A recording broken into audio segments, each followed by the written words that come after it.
తెలుగు రాష్ట్రాల మధ్య కృష్ణా నది జల వివాదం మరోసారి తెరమెరుకొచ్చింది. గోదావరి నది జల వివాదాలు కూడా ఉన్నాయి.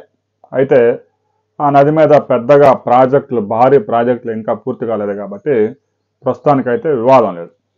కృష్ణా నది మీద ఉన్న ప్రాజెక్టులు ముఖ్యంగా తెలుగు రాష్ట్రాల్లో జూరాల, శ్రీశైలం, నాగార్జున సాగర్, పులిచింతల, ప్రకాశం బ్యారేజ్ ఈ ప్రాజెక్టులు 24-25 వ్యవసాయ సీజన్లో వర్షాకాలంలో కృష్ణా నదిలో 1600 టీఎంసీల జలాలు వచ్చాయి. అయితే ప్రాజెక్టుల కెపాసిటీ పూర్తిగా నిల్వ చేసిన తర్వాత 879 టీఎంసీల వాటర్ సముద్రంలో కలిసిపోయింది. ఇక మిగిలిన జలాల్ని ఖరీఫ్, రబీ పంటలకు వాడుకుంటూ ఉన్నారు తెలంగాణ, ఆంధ్రప్రదేశ్. శ్రీశైలం ప్రాజెక్ట్ అయితే ప్రస్తుతానికి పూర్తిగా ఖాళీ అయిపోయింది. జల విద్యుత్ కేంద్రం 854 అడుగులు, 52 అడుగులు కనీసం ఉంటే ఆ హంద్రీనేవాకి, పోతిరెడ్డిపాడికి కొంత వాటర్ తీసుకెళ్లారు తెలంగాణ ద్వారా. హంద్రీనేవా ద్వారా ఒక 2500 క్యూసెక్కులు, పోతిరెడ్డిపాడు ఈ తెలంగాణ ద్వారా ఒక 18 టీఎంసీలు జలాలు తీసుకెళ్ళింది ఆంధ్రప్రదేశ్. ఇక ఆంధ్రప్రదేశ్ తోడేస్తుందని చెప్పేసి ఎడాపెడా విద్యుత్ ఉత్పత్తి చేసి తెలంగాణ ప్రభుత్వం ఆ వాటర్ మొత్తాన్ని శ్రీశైలం నుంచి నాగార్జున సాగర్ తరలించింది. ఇక నాగార్జున సాగర్ ప్రాజెక్టులో 13 గేట్లు తెలంగాణ కింద ఉన్నాయి. ఆ మిగిలిన గేట్ల ఆపరేషన్ అంతా ఆంధ్రప్రదేశ్ కింద ఉంది. తెలంగాణలో ఆ ఎడమ కాలువ కింద దాదాపుగా 7200 క్యూసెక్కుల నీరు ఇప్పటికీ రిలీజ్ చేస్తూ ఉన్నారు. ఇక ఎలిమినేటి మాధవరెడ్డి ప్రాజెక్టు ద్వారా హైదరాబాద్ మహానగరానికి ప్రతిరోజు 1350 క్యూసెక్కుల వాటర్ వెళ్తూ ఉంది. ఇక వరద కాలువ ఒకటి ఉంది, చిన్నగా ఒక 500 క్యూసెక్కులు వెళ్తూ ఉంది. మొత్తం మీద 9000 క్యూసెక్కుల దాకా తెలంగాణ ప్రభుత్వం రైతులకి తాగునీటికి సరఫరా చేస్తూ ఉంది. ఇక ఆంధ్రప్రదేశ్ ప్రభుత్వం కుడి కాలువ కింద దాదాపు 12 లక్షల ఎకరాల సాగు ఉంది. గత కొంతకాలంగా నాగార్జున సాగర్ కుడి కాలువ కింద వరి సాగు జనాలు మానేశారు. అలమట్టి ఎప్పుడైతే అక్కడ లేచిందో నాగార్జున సాగర్ ఆయకట్టు ప్రమాదంలో పడిపోయింది. ఆరుతడి పంటలకు కూడా గ్యారెంటీ లేదు. శ్రీశైలం, నాగార్జున సాగర్ నిండితేనే ఆరుతడి పంటలు. ఇక నాగార్జున సాగర్ కుడి కాలువ కింద ఆరుతడి పంటగా ఈ రబీలో పెద్ద ఎత్తున మొక్కజొన్న సాగు చేశారు. దాదాపుగా 5 లక్షల ఎకరాల్లో మిర్చి సాగు ఉంది. ఏప్రిల్ 15వ తారీఖు దాకా కనీసం నీరు ఇవ్వకపోతే మిర్చి క్రాప్ నష్టపోయే ప్రమాదం ఉంది రైతు సోదరులు. శ్రీశైలం పూర్తి ఖాళీ అయిపోయింది. నాగార్జున సాగర్లో కేవలం 169 టీఎంసీల వాటర్ మాత్రమే ఉంది.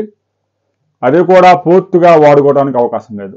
526 అడుగులకి నీటి మట్టాలు పడిపోయాయి. ఇదే విధంగా ప్రస్తుతం వాడుతున్న విధంగా గనక నాగార్జున సాగర్ నుంచి నీటిని డ్రా చేస్తే 2 తెలుగు రాష్ట్రాలు మరో 13 రోజుల్లో డెడ్ స్టోరేజీకి పడిపోయే ప్రమాదం ఉంది. కనీసం 510 అడుగుల నీటి మట్టాలు మెయింటైన్ చేయాలని సుప్రీంకోర్టు ఆదేశాలు ఉన్నాయి. 510 అడుగులు కనుక వాటర్ అక్కడ మెయింటైన్ చేయకపోతే హైదరాబాదులో ఉన్న 1,20,00,000 మంది జనాలతో పాటు ఏదైతే భగీరథ కింద తెలంగాణ ప్రభుత్వం దాదాపుగా 14 జిల్లాల్లో గ్రామీణ ప్రాంతాల్లో కూడా అందిస్తున్న సాగునీటికి కూడా పెద్ద ఎఫెక్ట్ పడే ప్రమాదం ఉంది. అయితే కేఆర్ఎంబి దీని మీద 2-3 సమావేశాలు నిర్వహించిన ఆంధ్రప్రదేశ్ నుంచి ఒక్క అధికారి కూడా హాజరు కాలేదు. ఆంధ్రప్రదేశ్లో కనీసం మరో 40 రోజుల పాటు రైతు సోదరులకి నీరు అందించాల్సి ఉంది. ఆ తర్వాత సమ్మర్లో తాగునీటి ఇబ్బందులు లేకుండా చూసేందుకు చెరువులు నింపుకుంటారు లాస్ట్లో కాలాలు ఆపే సమయంలో. అయితే ప్రస్తుత పరిస్థితి చూస్తూ ఉంటే తెలంగాణకి ఇంకా 70 టీఎంసీలు, ఆంధ్రప్రదేశ్కి ఒక 80 టీఎంసీల వాటర్ రిక్వైర్మెంట్ ఉంది. కానీ శ్రీశైలంలో ఉపయోగించుకోవడానికి అనుకూలమైన జలాలు కేవలం 30 టీఎంసీలు మాత్రమే ఉన్నాయి. మిగతా అంతా డెడ్ స్టోరేజ్.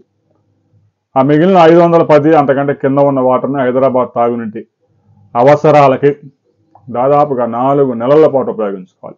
మరలా వర్షాకాలం వచ్చి పైనుంచి వాటర్ వచ్చేదాకా నాగార్జున సాగర్కి నీరు వచ్చే అవకాశం లేదు. 510 కన్నా కింద పడిపోతే ఆ ఎలిమినేటి మాధవరెడ్డి ప్రాజెక్టు ద్వారా లిఫ్ట్ చేయడానికి కూడా అవకాశాలు ఉండవు. రాబోయే రోజుల్లో కేఆర్ఎంబి ఈ సమస్యను పరిష్కరిస్తుందా, 2 తెలుగు రాష్ట్రాలు కృష్ణా జలాల కోసం మరలా కొట్టుకొని చావాల్సిందేనా అనే విషయంలో రాబోయే వారం రోజుల్లో క్లారిటీ రాబోతా ఉంది. ఇప్పటికే తెలంగాణలో అనేక ప్రాంతాల్లో పంటలు ఎండిపోతా ఉన్నాయి.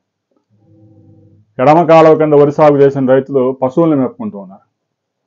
కాలువలో ఒక్కసారి కనుక ఫ్లో 7,000 క్యూసెక్కుల నుంచి 3,500 పడిపోతే సాగు భూములు సగానికి సగం చివరి భూములకు నీరు వెళ్ళవు.